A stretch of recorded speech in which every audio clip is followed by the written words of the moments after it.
welcome to a show you're going to love. Okay, we had Raw.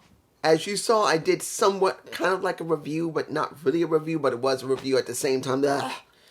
Guys, when I saw that Raw, I was not 100% interested in it. Particularly when Trish Stratus turned heel with no build. None. Basically copying what happened with Brock Lesnar. Brock Lesnar. I haven't heard anyone say anything about that. JD did not like Trish Stratus turning heel. He didn't. Just Alex seemed to be okay with it to a certain extent. But it was stupid. So from that show to some of the stuff being predictable and somewhat all right to being boring. And I did hear, and I know people are going to say, well, you kept saying Vince is there. Vince was never there. Vince probably told Triple H what to do. He may have not been there, but some of that has to be Vince's booking. I'm saying it right now, and I know I heard about the problems with transportation. They couldn't get there. They had to rewrite the show. That's not the point. The point is, you just turned Trish Stratus to a heel with no build. That's Vince.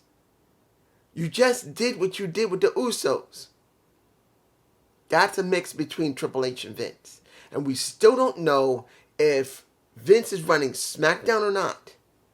So, what do we get on Shawn Michaels' show, NXT? Well, I will say that it was slightly more interesting. Doesn't mean it was better, but it was more interesting than Raw was. At least the way it went was interesting in how predictable it was. I'll give it to you in this respect. We saw basic booking from Raw, which wasn't 100% trash, but it was obvious they were not building into anything properly. Here, it was interesting enough they had built into stuff. I'm not saying it's perfect, but it is at least interesting, but I'm not saying it's better. Now, we had an opening with Carmelo Hayes with his Trick Williams by his side. I still think Trick needs to be gone.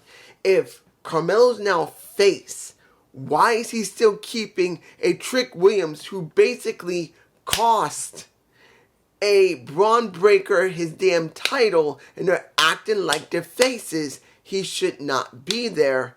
And if he is there, he should be a little more humble and let Trick... Well, not... Carmelo should be talking more than Trick. Yes, Trick is there to hype, but not to talk over, and he's still doing it.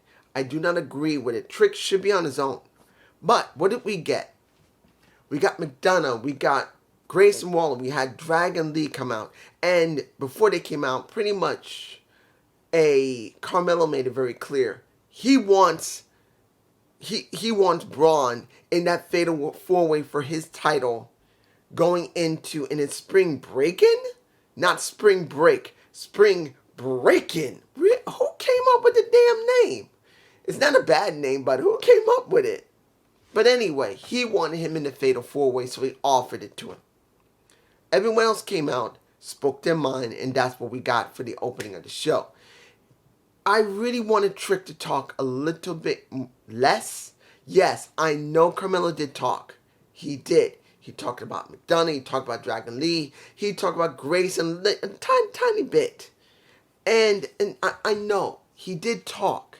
But it still felt like Trick was still a little bit too much. For me personally, I would rather see Trick not be there at all, or at least stay silent completely. I want to see if Carmelo can handle things without a hype man. That's the reason why I want to see Trick negated. What's going to make or break a person sometimes if they don't have a manager? Sometimes they can work without one.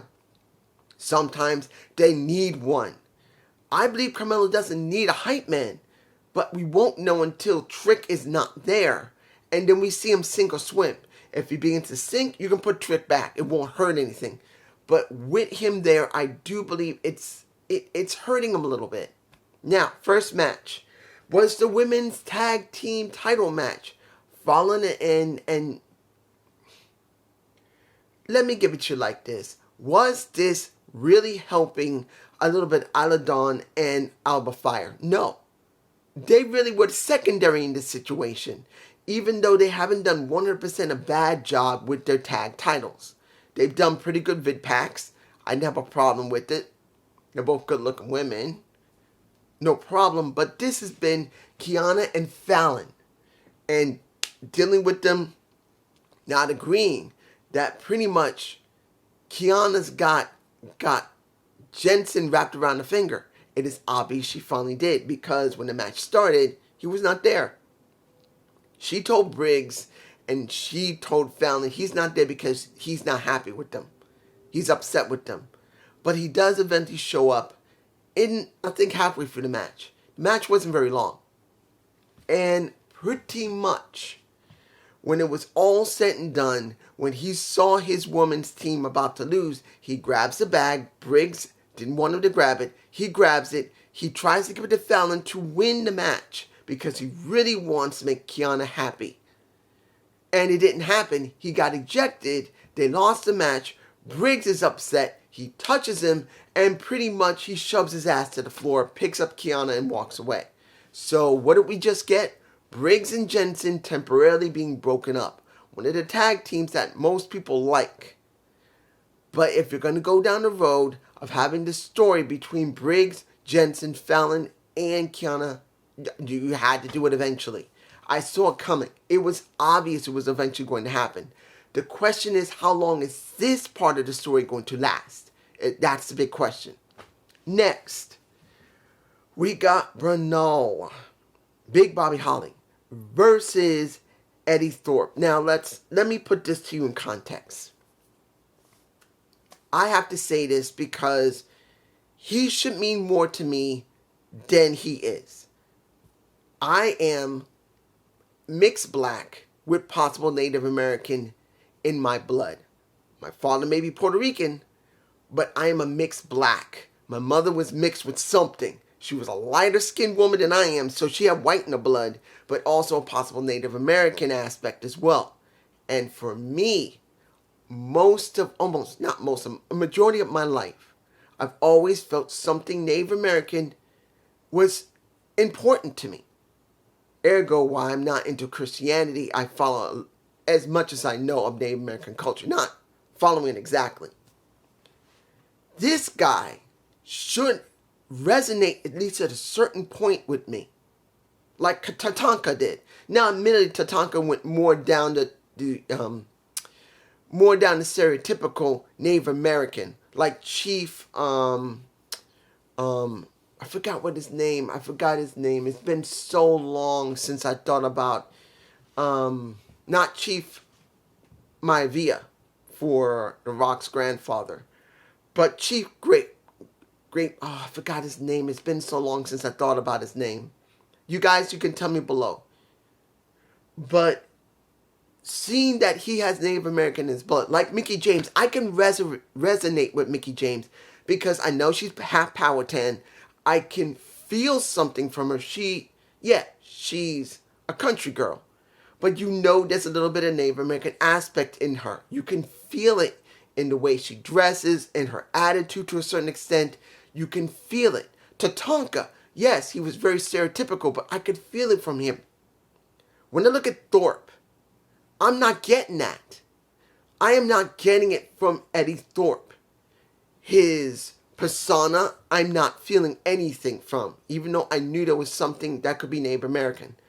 His ring work doesn't give me anything. Not about being Native American, but the way he does his match. I know this is only the second time I watched him. And I'm sure people would say, dude, you need to look on YouTube. He's great. I'm not doing that. You know why? I'm going to be like the majority of wrestling fans. They're not always going to research a person on YouTube or any other site. They're going to go by what is being booked. And as far as I'm concerned, his booking of his persona is not working. Now, of course, this is only the second time he's been on TV. He has several months to be developed. Hopefully, he'll show more aspect of his persona. It doesn't need to be Native American. I should feel something from him. I'm not. Bobby Hobby, I felt more from him. And that's not good.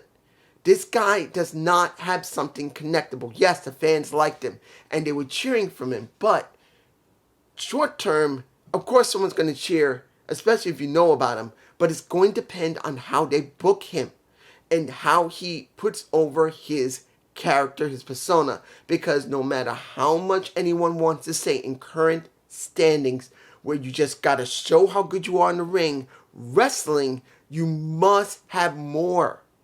If it's like that, then you should be an amateur wrestler doing colleges, going to the Olympics, because you should not be on TV. If you only care about pure wrestling, you don't care about any type of storylines or any type of characters, go to amateur wrestling, because professional wrestling is a lot more than that. Eventually, you must have some type of persona. It cannot just be 100% nothing. And I'm not getting it from him. He won it, but it didn't matter. Now, the match I felt was better than that match, Tiffany Stratton versus Sol Rika. I'm like, really? Sol Rika, I feel something special from her. Not just because she's damn good looking. She's not. I had this strange sense about her. There was something different about her. Finding about her real heritage, she's half white, half black. Kind of like a mix like I am. She comes from a surfer family, which I can understand, even though I didn't grow up knowing anything about surfing, but I did grow up in Atlantic City where the surf was there, and I've seen people surf. So I can understand a little bit of what she is. And even though I still do believe that she needs to change her style a little bit, she's more gymnastic than wrestling, she only needs to do a little bit of this. She doesn't need to flip. She just needs to crank back a little bit of her athletic ability as a gymnast to be a little more pro wrestler, a little more holds, a little more trying to have psychology with the fans. She's highly unique. She's taller than most women. She's more athletic than most women. She's actually stronger than most women. You could see that she's stronger than most of the women on the damn roster. She's near Raquel Rodriguez type of strength. This is Raquel. And I'm not saying Raquel is super strong. But Sol Rika's like here. Compared to most women, Sol Rika's got power. So she can be another type of Raquel, but much more athletic. And when she needs to throw out any of that gymnastic, she can do it. So when you see her against Tiffany, who in her own right is highly athletic, she can also do a lot of the flips. But, Sol Rika does not have the charisma of a Tiffany Stratton. Tiffany's charisma is a lot more developed. Sol Rika may be more athletic in how she can do her flips, how she does her transitions, how she does her drop kicks. But when you look at Tiffany, she can almost do exactly the same, a little more snappier due to the fact that Sol Rika has to be a little more careful. She's much more taller, so she can't go all out easier because Tiffany's here, Sol Rika's here. Because she's taller, she can easily jump much faster, much further than Tiffany can to do any of her transitions, any of her flips, or any of her kicks. She can reach more than half the ring much quicker, so she has to be slower. She's going to be more careful because she can hurt herself and her partner. So you can see the difference. That's the reason why she won, because she's more developed. And her interview wasn't that bad. It was alright, but I'm not saying she can't talk. But since the Valley Girl type of thing is kind of overplayed for me personally, does not mean it won't get over for other people. Just as my personal opinion, she can move away a little bit from the Valley Girl stuff, the prep girl stuff, the I am privileged. She can be a little more aggressive. That's just me. Let's talk about Noam Dar and his Heritage Cup vid pack. Do I believe that the concept of the Heritage Cup match, or the Heritage Cup match, is it good? Doesn't it sound kind of familiar? Now, I'm not saying that this type of thing has not been done for years on the Indies or Europe or in Mexico or even Japan for that matter. But you know what it reminds me of? The way it's been described? The Grand Championships of Impact Wrestling. Now, mind you, it's not exact. There is a difference. But it reminds me of it. It's just in this situation, it's not a belt. It's an actual championship cup. So that's what we're getting here. Now, I'm not telling you guys that that type of thing doesn't exist in Europe or in Japan, because it does. The Super Juniors Cup, the Super tag teams they have out there, the Super Junior tag teams as well. It's been done. I'm just saying. Now, what can I say about Von Wagner versus Dragunov? Two things. One, Von Wagner is no longer with a manager. It's over. Because you already know he lost. Two, who is more prominent and who feels more established? Is it Von Wagner or is it Dragunov? Dragunov should be doing something more than dealing with Von Wagner, but it doesn't mean it's a bad thing, because if Von Wagner is not that developed as a wrestler and Dragunov may have more years than him, that's a good thing to see him help him. But like I've said multiple times, when it comes to the European wrestlers, what has been happening with them? They get nowhere. They don't get anywhere. They get to a certain point. It looks like they're about to take the next step. They get nowhere. Like with the North American title. Like when it comes to the main title. They haven't gotten anywhere. Now, Gallus has gotten somewhere. Pretty Deadly's gotten somewhere. But that's tag teams. We're talking about singles competitors here. Unless it's a UK thing, I haven't seen anything substantial for the European wrestlers yet. Yes, Grayson Waller is over as a heel. Yes, he is. He's gotten to the main event more than once. But he hasn't gone to that point where he could actually be something. I'm just saying. Now, Dijak did show himself, so we are going to have Dijak dealing with a Dragunov, which will be interesting. Seeing that Dragunov says, I need pain to be alive, and pretty much Dijak says, you love pain to make you feel alive, I will make you immortal. That will be interesting to see how they're going to deal with that. But I'm hoping it'll be more than just one match. I'm kind of hoping they'll do something more. That's just me. Joe Coffey versus Tank. Didn't feel it. This new guy, Tank, looks interesting.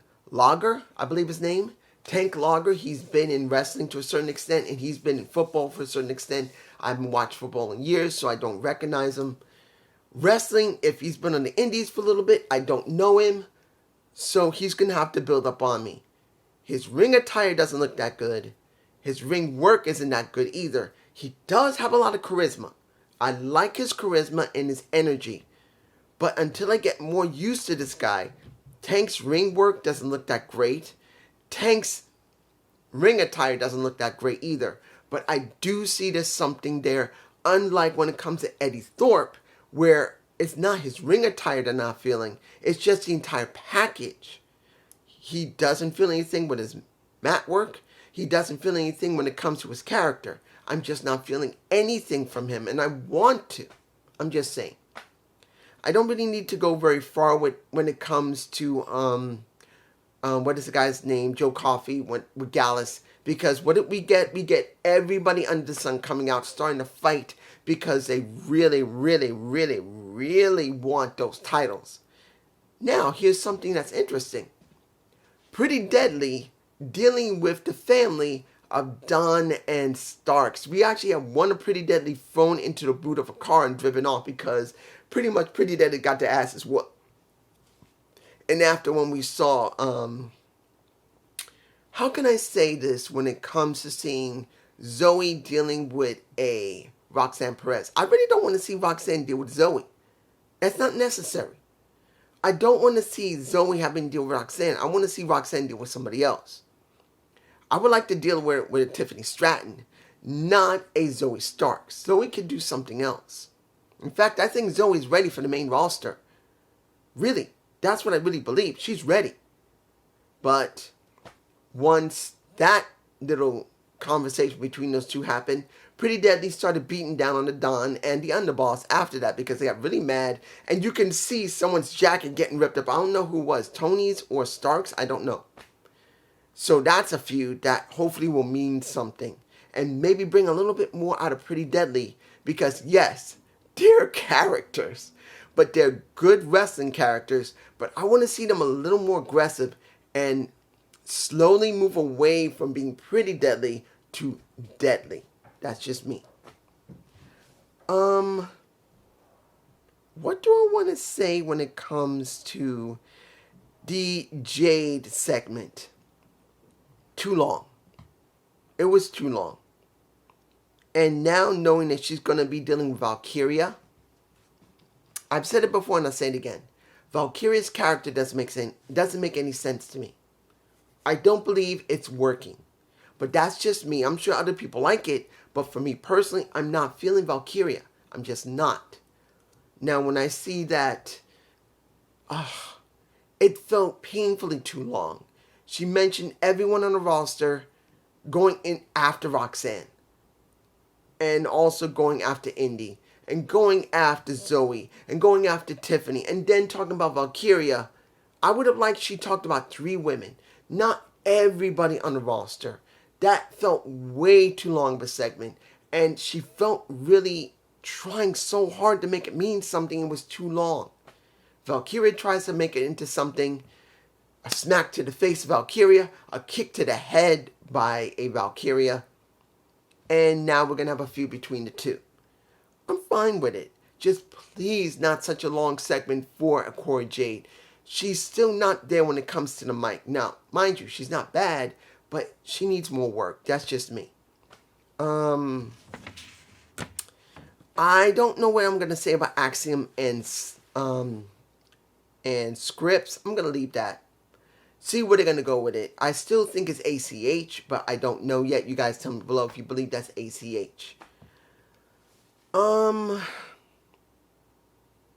Let me give it to you like this.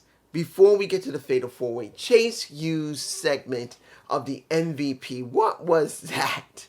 Wasn't bad. Duke made this about Duke, saying that he's going to be the one that means something. And seeing that Braun Breaker, who appeared in the beginning of the show, he did, making it very clear that he's a heel, gives the opportunity to a Duke Hudson because he doesn't want nothing to do with that garbage.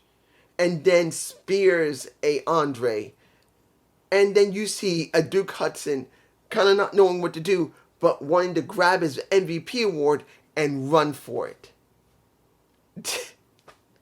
That's Duke. Wants glory, wants recognition, wants to be the center of attention, but when he's in trouble, he's willing to run his ass off to claim what he got. And this is when we get the match. Number 1 contendership for the Spring Break-In show. Grayson Waller, Duke Hudson, we got McDonough, and we got Dragon Lee. Was it a bad match? No.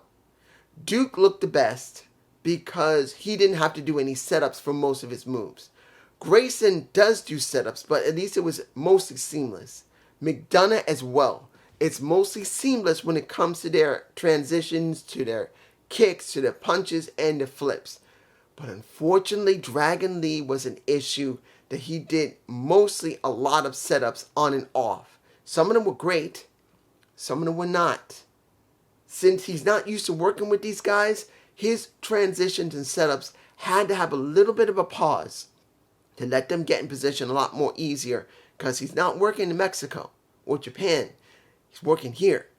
So you can see the difference of a wrestler who deals with people who he's highly familiar with and knows how to make sure it looks as seamless as possible compared to those he's not used to, and it's a bit of a little bit of a lag. And it becomes apparent, especially to a guy who's reviewing this, who's honest. That's me, honest. I'm doing honest. Compared to everyone else saying, oh, those moves and spots were great. Those moves and spots were wonderful. This is how great Dragon Lee is. I'm not like that. I'm going to give it to it straight. Most of the transitions Dragon Lee did was very good, but he still had to take like a second or two or three to let everyone else get in position, and it breaks the immersion to a certain extent. Unless you're not looking at for it and you just want spots, you're going to be fine with it. But for some who want psychology in their matches, for some who want, a lot of high impact, but want seamless moves where it doesn't look like the guy is going to do like what happened on AEW TV with, what was the Commander, who was going like this and had to run the ropes and took his time. I believe it was Commander. Was it Commander? I believe it was him. It's highly immersive breaking. You don't want to wait for a wrestler to do it all the time. Not everyone's in the mood for that. But when it came to it, at the end, he did very well. He nailed, was it McDonough or Duke? Oh, with Duke. He managed to get Duke. He was about to pin him until Grayson basically stunned him, and he won it. And now we get Duke dealing with him at Spring Breakin'. Now, was this a bad show? No. Was it better than Raw? It was more interesting than Raw. It doesn't mean it was better. I'm not going to say it. You still had the Usos on Raw. You still had Solo dealing with Kevin Owens. You had Ray's son, even though it was a bit botchy, he's there. The story there is still very good. And this is not as strong of a story in NXT as it is with those stories that's on Raw and SmackDown for that matter. It's more. It's just better at this moment. But I'm not saying this was garbage. This was not a bad show. It was a bit more interesting because we did get a debut. We did get Corey Jade coming out, even though it was a long segment that she shouldn't have done. It's set up that's going into Summer Breakin', which hopefully I remember saying Breakin' when I do my next NXT review because I may just say Summer Break. But it wasn't bad. But it's just me. Peace.